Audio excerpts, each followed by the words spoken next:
times better than it is now. 1. An all-you-can-eat buffet in flight. I saved some jello. What would it be like if flying were 10,000 times better than it is now? 1. An all-you-can-eat buffet in flight. I saved some jello for the rest of us. Yeah, you're taking too much. All-you-can-eat. Snooze you lose. 2. The seats would be upgraded so that you could actually lean back in your chair. Yeah, baby. 3. The plane would pick you up at your house instead of needing to go to the airport. Honey, the ride is here. How do we get on? The instructions here say a running start. But that's not what planes are like, are they? Well, I fixed it. Yeah, that's right. Here's what I did with my very smart brain. Step 1, I made a list of things wrong with air travel. Step 2, I thought really hard with said smart brain. Step 3, I fixed all of those problems with my own design. And I just gotta say, my solution is gonna blow your socks off. Don't look. That's for later. Firstly, the TSA. When I think of the TSA, I think of that time that they thought I brought a bomb to the airport. We'll cover that story in a little bit. Something I've noticed about every airport that I've been through is that the security is never fully operational. The TSA people are always like, go, go, go, go, go, go, go. I'm on the same page. I know there's people behind me waiting. We don't have to be all go, go, go, go, go, go. If we just open a couple more lanes, then people can rush less. And with less rush, people will make less mistakes. Hey, that guy didn't take off his shoes. Get him! I mean, if you need more people, I can help. Put me in, coach. How hard can it be, huh?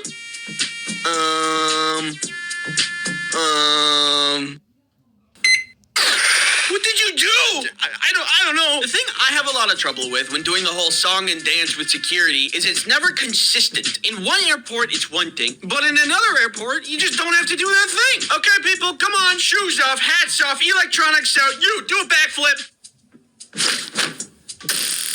Whatever. Different places, different rules. I just don't like the attitude. Don't roll your eyes at me because I keep my hat on when another TSA agent told me I don't have to like 3 days ago. I get confused easily, and I have trouble following instructions properly. No, sir, your bag needs to go in the bin. We don't need to have such an attitude about it. The things you are allowed to bring and not allowed to bring also tend to trip me up. I get the majority of things you're not supposed to bring, like don't bring explosives. Not something I'm normally wanting to bring anyway, but yeah, I get it. There was, however, one time when the TSA thought that I brought a bomb. Kelly was in France for an extended time, and I was gonna go visit her for like a week. Je me bleu bleu. I wanted to bring her a gift. What about a nice, comforting scent from home when she gets homesick? A candle. Perfect. I go through TSA, doing my normal spiel of embarrassing myself while doing something wrong. But after I get through, excuse me, sir, could you step aside? One of the agents has me stand near this table. He takes my bag, puts it on this table, and puts on blue latex gloves. Clearly, he's about to go through my stuff. I don't remember putting anything glove-worthy in my bag. What is he going for? I didn't put any snacks in there that could be like a biohazard. Should have, though. Flight's gonna be long, and the snack would have been useful. Sir, are there any sharp objects, weapons, or explosives in your bag? No. Any lighters, matches, or flammable items? No. Did somebody slip something in my bag? I didn't bring anything crazy. Could my switch explode? And then he pulls out my candle. I think he saw the confusion on my face because after he pulled it out, he said, don't worry, I'm not gonna take your candle. What was the purpose of your trip? I'm going to see my girlfriend. That candle is for her. Okay, I'm just gonna make sure there's no explosives in it, and then you'll be good to go. Explosives? In the candle?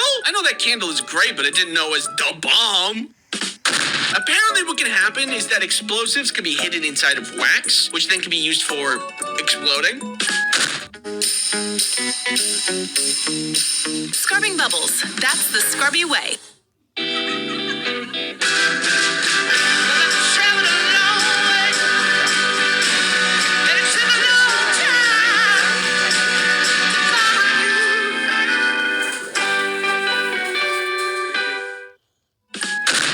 He was gonna like break it or take it apart, but he just wiped it with a cloth, probably with bomb detecting juice. I'm just guessing that's a thing. I don't know. Then he gave me back my bag and my now freshly bomb juiced candle, and I was good to go. I have no idea what they saw in that x-ray, but it must have been weird. All of this is to say, I have a solution to make this process better, but it's only one of the pieces to the whole solution. I have more, I promise.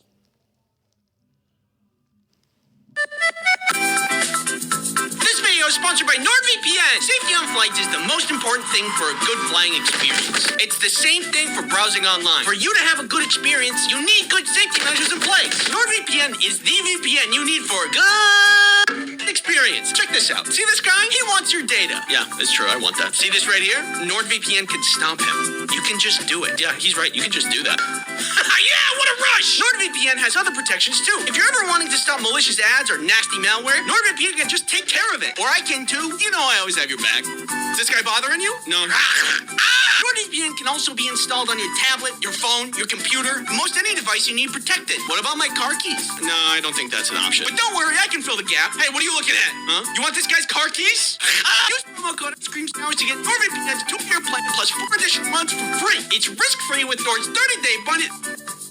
It's risk-free with Nord's 30-day money-back guarantee. Thanks NordVPN for sponsoring this video. Just getting on the plane isn't really that good either. How long it takes to board the plane always takes a lot longer than I think it should take. It's a tight lane, so you can't get around other people when you're shuffling in. And for some reason, there's always someone who doesn't know how to put the square in the square hole. All right, let's step aside. Let me do this.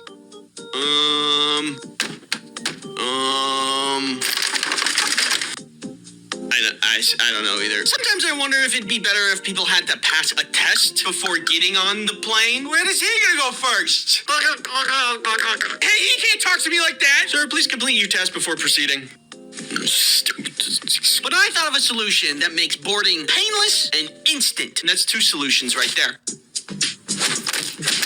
Seating, of course, is the next issue of flying. Got the aisle seat, the middle seat, and the window seat. Hey guys, welcome back to another video. We're gonna do a tier list of plane seats. Aisle is A tier, window B tier, middle is F tier. Okay, thanks for coming to my tier list video. The middle seat is a lot worse compared to the other seats because no one respects the armrest rule. The window seat gets the window, the aisle gets the wiggle room, and the middle gets both of the armrests. Because that's fair. Also, look at what planes used to be. Ample leg room, more arm space. But I will say, at least they give us the little iPad thingies in the back of the headrests now. The future is worse, but also a little better. For this one, I think there's kind of an obvious solution that I think you'll enjoy. Next up on things to be solved is fear. How can you do that, Andy? How can you claim such things? It's all about the turbulence. You know, I think, Andy, just get it together. It's just turbulence. But honestly, it's pretty reasonable to be fearful of turbulence. A lot of things have to go right for us to stay up.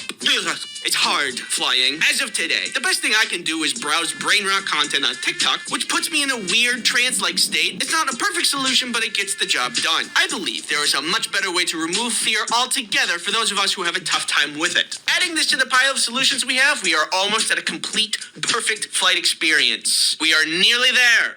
Just as a quick aside, this one's not really the worst thing in the world, and I don't want to be such a negative Nelly, but when I choose the Sun Chips as a snack on a flight and then I open it up, sometimes there's only like 3 chips in there. It's just not that many chips, and if you're watching this and you work at the Sun Chips factory, just 7 more chips. Okay, moving on. Now that we know all the problems, it's time for the solution that's 10,000 times better. There's nothing, because it's conceptual. I gotta walk you through it. Firstly, security. Can I go home? No, I'm getting to the good part. Should we just add more lanes to make things go faster? No, that's too simple. And thinking small. Instead, we remove the security altogether. When you walk into the airport, you are immediately scanned with a powerful, possibly military-grade X-ray machine equipped to detect any possible contraband or illicit substance such as dangerous candles. Now there's no waiting in line. You just walk in and you're good. Incredible. I'm amazed by my own genius. Boarding. You're wondering, how could he possibly imagine a solution to this? There's only one person allowed at a time. You can't squeeze people past each other. It's too narrow. Ye have little faith. See, the problem is that the plane only has 1 door and 1 lane. This forces us to have narrow thinking, much like the narrow aisles in the plane. So we need to open our minds and open the plane from the side. If the plane is open from the side, then everybody could just board at once. I also updated the seating for this. If you take the cross-section of the front of the plane, it would look like this. But Andy, what does this do to the middle, window, and aisle seat conflict? It just eliminates it. If we just put a big old window right here, everybody then has a window seat, everybody has an aisle seat, and the middle seat just doesn't exist. It's perfect. Sorry, I got a little carried away there. The immediate question that this raises is, does this fit the same amount of people as a normal plane? I don't know. I didn't check. I'm a visionary, not a scientist. Fear. Small minds would say. Impossible to solve, but you forget that here we we have a simple cryo chamber. For a simple upcharge, select passengers can upgrade their seats from economy to cryo chamber, where they will be flash frozen at a good enough success rate to be stored in the lower section of the plane until they are unfrozen upon arrival. Can't be afraid if you're not conscious. And then one last thing for food and snacks, pneumatic tubes that can deliver beverages and snacks on demand to any seat in the plane. You're welcome! We have changed air travel for the better forever. Thanks for watching. You'll probably like this superpowers video if you like this video. If there's any sharks from the Shark Tank that would like to do business with me, my number is on the screen now. Everything was fine. You felt good. What if you woke up one morning, everything was fine, you felt good. Great even. Amazing. Turns out you manifested superpowers overnight. The question is, what would you want that superpower to be? Well, I have the answer already because I already asked you in this post. And here's some of the stuff you guys said. Being able to summon any weapon you want. The only drawback being that you don't know how to use every weapon. This one is cool. You can make like swords and hammers and like a Mega Dome Blaster 5000. But the fact that it's kind of weapons based means like I don't really get to use that much. Hello? Does anybody want to be turned to dust? I mean, I just don't often get into life or death battles in my day-to-day life. You can make a very lucrative sword business, though. One sword, please. There you go. Good power. Very neat. You get a gold star. There you go. The ability to fly. Flying is like one of the classic superpowers. Something I've always wondered, though, would you need clearance to fly in government-owned airspace? If I'm just trying to go to the beach, am I gonna be in trouble? But I would still love this even at much lower altitudes, like getting past crowds in hallways, need to get to work and don't want to go through traffic, need to run any errands. The traffic one would be good, but I guess a car is better for picking multiple people up than flying. You can only hold so many people while flying. Why are your hands so sweaty? What? Also, you'll never need to quack seat back your chair because you never need to sit again. Good power, though, through and through. I would be very happy with it. Gold star. Geokinesis, which would be terraforming, which would be shaping the earth. This is a very strong power. Say hello to a free house or a free wizard's tower. You could also stop a meteor strike on Earth or be the cause of one. Getting around places would also be great. And also a bunch of other cool stuff. Look, kids, it's Mount Rushmore. This is where your mom and I met. We wanted to bring you here to this very special place so we could show you.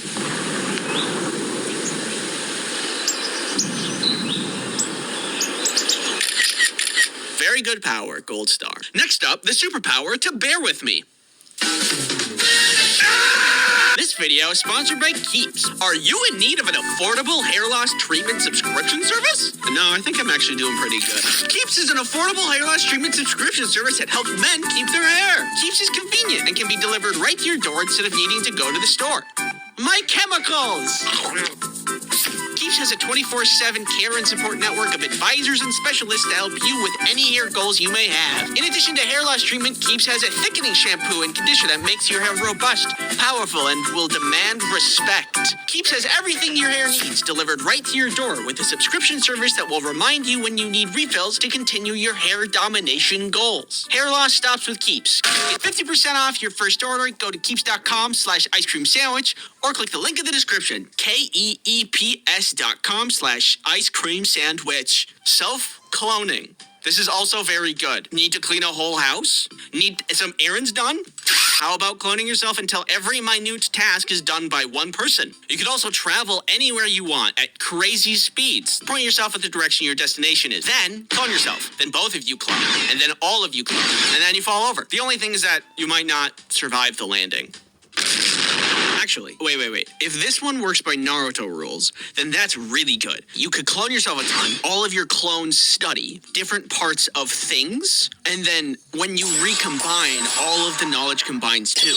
You could become like a super mega brain genius in like the span of an afternoon. And I think we can all think of someone who could really make use of that.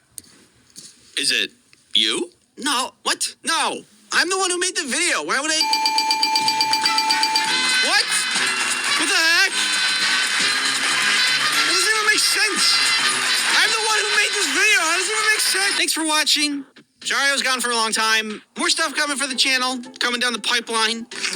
I hope your New Year's was good, and I hope you have a nice day. Thanks again for watching. See ya!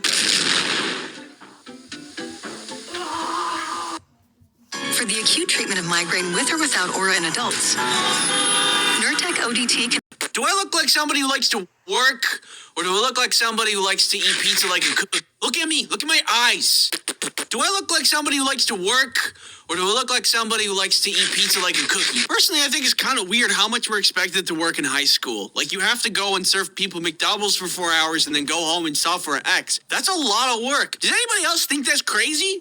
Or am I crazy? I am crazy. I really did not want to get a job when I was growing up. I don't like to work. I just like the money. But if you want to go to the movie theater with your buddies, you gotta have the cash. One ticket, your total is $20.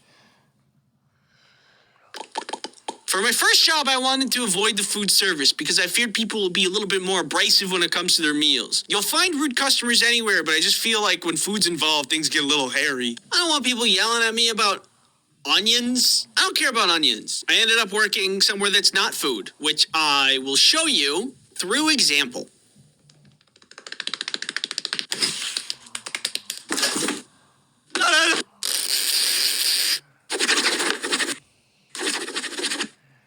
That's right, my very first job was here at the UPS store.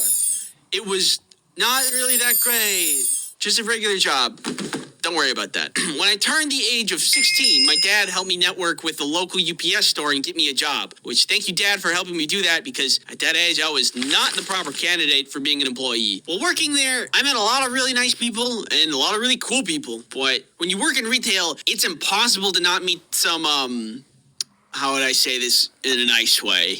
Outliers. So one time this woman and her daughter came into the store and they said they needed to ship something. When you ship something out of the UPS store, you gotta ask a bunch of questions like, where is it going? Is it going internationally? Do I need to be worried about what's in this box? Blah, blah, blah. So I'm going through these questions and entering information into the computer as I did with any customer. But apparently that was a wrong thing to do because she unfolded her cane, which apparently just turned into a chair, sit down and says, this is gonna take a while. Excuse me? Why would you say that? You could say a million things to me. Why not compliment me? Why not say, wow, Andy, your eyes look beautiful today? She was shipping internationally, which means I had to do extra steps to make sure it gets there. So after a minute or so, she turns to me and says, you guys should really have the computers on our side of the desk so we can do it faster than you. Oh, I'm sorry. Do you know all the rules and regulations for shipping overseas? Do you know how this computer works? No. The worst part about rude customers is that you can't say anything despite if they're wrong or not. The customer is not always right, and the person who coined that famous phrase was very wrong, and probably it was also a customer. I think if you're mean to retail workers, they get to yell back at you. Or at the very least, you get to tell them that they're mean and make them leave. You're mean! I've only ever encountered these kinds of people at work, and I've never seen them in the wild. But if I did, and I didn't have to keep my mouth shut because I didn't work there, then I'd go right up to them and say, you're mean! Anyway.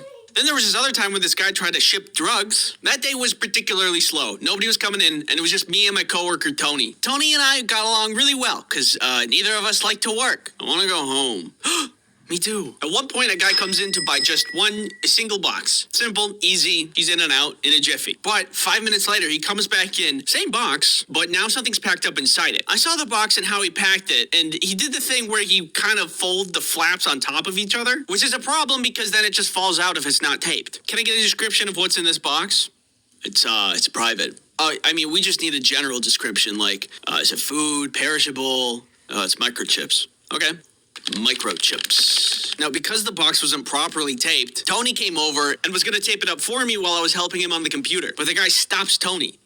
I just need to retape the box really quick so it doesn't come out during shipment. The tape's free if that's what you're worried about.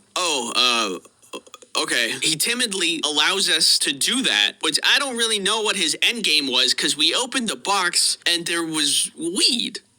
Sir, we can't ship this. I'm no expert on illegal trade of illicit goods, but I know a thing or two about shipping, and I know that drugs, you can't do that one. That's on the no-go zone. We opened the box because we needed to redo the flaps so we could tape it properly. So if he just came in with the box taped, we wouldn't have known what he was shipping. There's no x-ray machine at the UPS store to see what's inside the box. The only missing component here was tape. More than anything, the situation just was awkward. Okay, that's, sorry. I want to go home. Me too. Here's some advice. If you want to ship drugs, don't. Then there's this other time where this guy tried to overnight a misshapen magazine. This time I was working alone. It was a night shift. It's dark out. And this guy comes in holding a magazine. Hello, sir. I can help you at this register. Oh, he's just getting an envelope. Probably they shipped that magazine. Is he packing it up back there? Is he trying to hide something from me? Weird.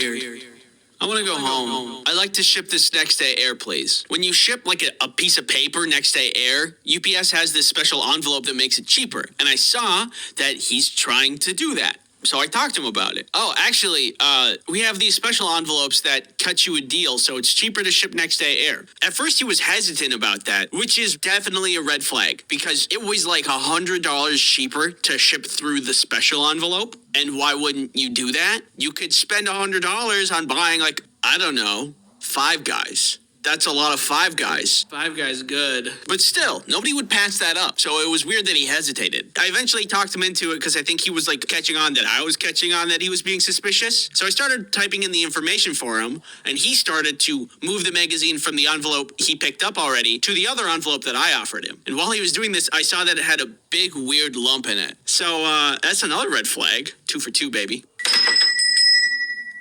Why was the magazine bulgy? Is he shipping drugs?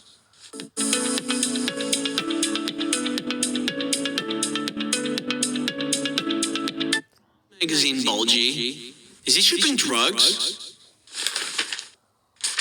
Oh my God! This is like $1,000. Who is he sending this to? What if it's the mob? Well, now I have my fingerprints on it. And then I sent it off. I don't want to get involved with the mob or whoever that was. I was 16, alone in this store at night, and not paid enough for it to be my problem. I guess now that I'm on the topic of illicit substance distribution, there was this other guy. He would always come into the store and be like, hey, I shipped a box to your store, and it's big. And we'd be like, oh, is this the one? Yeah, that's the one. Of all the other customers, this guy was very easy to deal with and really charming. But one day, a couple of other customers came in, and they're like, hello, we're the police. They asked to see the manager, and they talked to him. And then a couple days later, that guy picked up a box and then was arrested in the parking lot. Turns out he was importing a lot of opium. I think it was around this time that I realized I miscalculated when I passed up all those food service jobs. But then again, is any retail job good enough? I don't know. I bet I would have had a better time at Five Guys. Stop eating the french fries. Anyway, hindsight's 20/20. Other stuff that happened. One dude asked me if the narwhal bacon's at midnight, which was very cringe. And trust me, I know cringe. A bunch of cheerleaders burst into the store, cheered, ran in a circle, and then left. We suspect they were just trying to cause a commotion while their friends would steal things, but then realized there was nothing interesting to steal at a UPS store, and then went away. There was a guy that would often come in and try to ship bath salts, which... Again, I'm not paid enough for that. A man wanted me to send faxes, and then when I told him the number wasn't working, he shook the paper in my face and yelled, fax! It's not working. Fax! Another dude wanted me to help him with his email because the government was hacking his email. There's a guy that would come in a lot and tell us about word affirmation, but thought that it was literally magic and not just a self-motivator, and told us that the sounds in our voices affected atoms and quarks on the quantum level and would make things a reality. For example, like if you just said, I have a juicy booty, I have a juicy booty, I have a juicy booty, then it would be true. There was always the classic handful of people that would knock on the door after we were closed and ask if we were open. Are you guys open? No. And that's all that I can think about. If you subscribe, I will throw this box, help me, into a volcano. Thank you, Villa, for helping me animate this video. And that's everything. Now I'm gonna play myself out.